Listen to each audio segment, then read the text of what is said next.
And now, continuing our week-long series called Kamala, Heir Apparent, we're joined by someone who was nearly vice president herself, former governor of Alaska, and good friend of mine. For the record, folks, Sarah Palin. Governor Palin, thank you for joining us. So we're doing a week-long series on the vice presidency because, again, we call it heir apparent, but the reality is, Governor, one heartbeat away from the presidency, the most important job on the planet.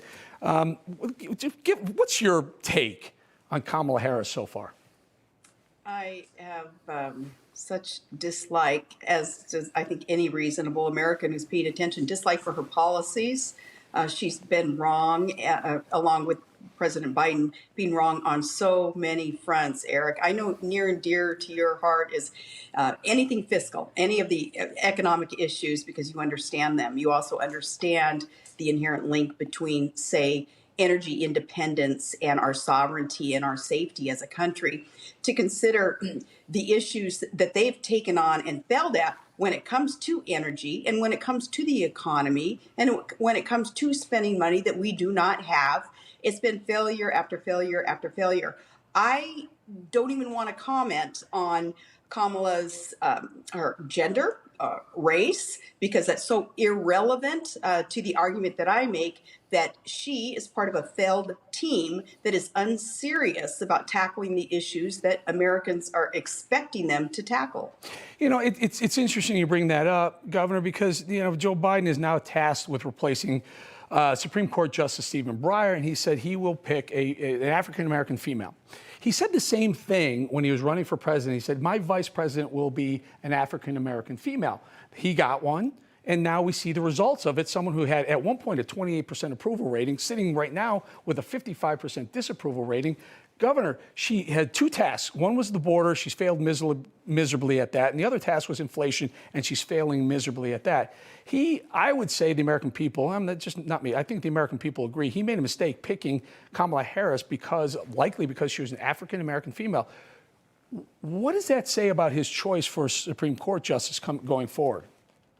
What President Biden is doing is trying to bait us into discussing race. Ultimately, his goal being to divide Americans. And of course, we know that with division, that is how a foundation crumbles. That is how America would ever crumble, is from within, the division that is sought by these so-called leaders, Biden and Harris.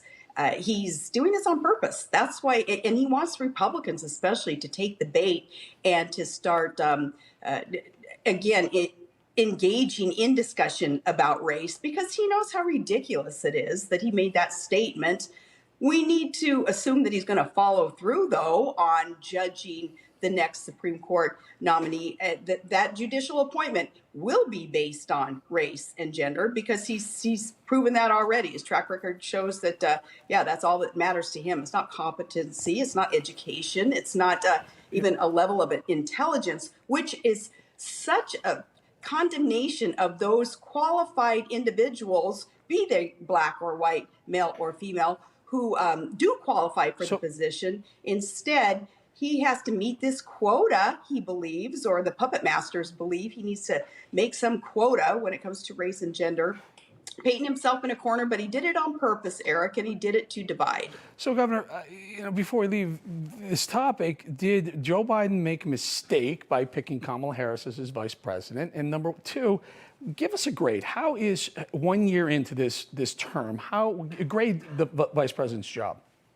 Well, it's easy to give them, their team, a failing grade. I mean, just look at the $1 trillion deficit racked up in 1 year. Look at the look at the failure on the border. Look at the overreach and overregulation and absolute nonsense that they are engaged in when it comes to federal mandates and protocol as it applies to COVID. These absolute so ridiculous that, again, they're unserious as a team of leaders for America. And the things that they are doing, because they're unconstitutional, they're un-American even. So easy to give them that failing grade, but it's purposeful, Eric. They, or the puppet masters anyway, they're smart enough to know what they're doing. Sure, Biden is the master of gaffes and all that, and that's going to continue, but big picture policies as part of the fundamental transformation of America that they promised under Obama. Remember, he articulated it. He promised it. There's only a fundamental transformation desire to transform something for which you have disdain. Well, that's the picture that they are painting of themselves, how they view America, why they want to transform it, and they're smart enough to be purposeful in all these decisions that they're making. It's no accident. Governor, before we let you go, last time you were here, you made some news. I asked you if you were interested in possibly running for public office, elected office again, and I didn't think you were going to answer me, but you did. You said, yeah, you're contemplating it. Any further thoughts on that as that ball moved forward downfield at all?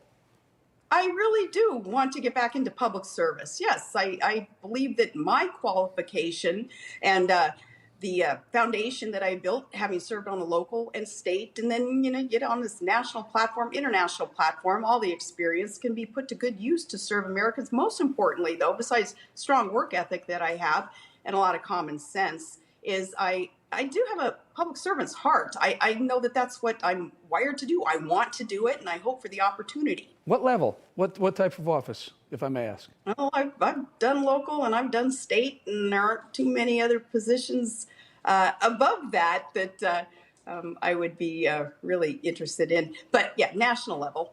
Fantastic. All right, Governor Palin, thank you for joining us. I appreciate your time. Thank you. Thank you. All right, now let's bring in one of our favorites, our friend of the show, Bridget Gabriel. She's here. She's the founder of Act for America. Bridget, thank you for joining us. Bridget, Governor Palin weighed in on Vice President Kamala Harris. Let me ask you, what do you think of the job Vice President Kamala Harris has done? Do you want to give her a grade as well? Governor Palin said the group, the two of them, Biden and Harris, get an F. But what about Kamala? Look, Kamala has failed at every single task Biden has given her. He gave her the task of the border before she even visited the border. She failed at the border. She failed at COVID. She failed at national policy, at foreign policy. Not to mention she has a left that I cannot stand and nobody else can stand, including the Democrats. This is not, she is disliked by both the Democrats and the Republicans combined. Even Biden cannot stand her. Look, this has been a forced marriage between her and Biden, and there are rumors that even she has clashed with Dr. Jill Biden. So this is not a match made in heaven. It's not all sunshine and daisies at the Biden-Harris camp, and she better be careful and holding on to the vice president's office before she even starts thinking about running for president or even occupying the White House. Even Biden doesn't like her. Let's take it. I love you. You never hold back, Bridget. I love it. I love when you went Dr. Jill Biden. That was fantastic. Control, play the soundbite of Kamala Harris talking about inflation. It really just shows how little she really understands about the task that she's been given by the president. Take a listen. We got to deal with the fact that folks are paying for gas, paying for groceries, and need solutions to it. So let's talk about that. Short-term solution includes what we need to do around the supply chain, right? So we went to the ports of Los Angeles, Long Beach, Savannah, Georgia, and said, hey, guys, no more 5 days a week, 8 hours a day, 24/7. Let's move the products because people need their product. They need what they need. We're dealing with it in terms of the long term, and that's about what we need to do to pass Build Back Better. It strengthens our economy. Now, let me tell you what that was, Bridget. That was 38 seconds of a word salad that made no sense. Didn't taste too good, that salad. She not only does not make sense, but even when she tries, she comes across as very not genuine. You cannot fake sincere. And the American public can see through all this facade. She is unqualified. She is unexperienced. She could care less. She doesn't really want to fix anything. She is lazy. We hear the reports from her team. I mean, look at the turmoil she has had within her own office, with her own staff, who saw straight through her, and they realized we didn't sign up for this. So she is a failure at every level. She has been the worst vice president in modern history, and that's not an exaggeration, because even her ratings are worse. She is not liked even worse than what Biden was. And the fact is that even Hillary Clinton is considering running for office. That's how bad Kamala Harris is at her job. Bridget Gabriel, always good talking to you. Thank you for coming from the Starship Enterprise. I see that in the background there. Thank you, Bridget. Thank you so much. Hey, I'm Rob Finnerty. Thanks for watching. If you enjoyed this video, please join the conversation in the comments below. Don't forget to subscribe, too. Hit the bell icon to be alerted to breaking news. And remember, there's a whole lot more on Newsmax TV, America's fastest growing cable news network. Newsmax TV, we're real news for real people.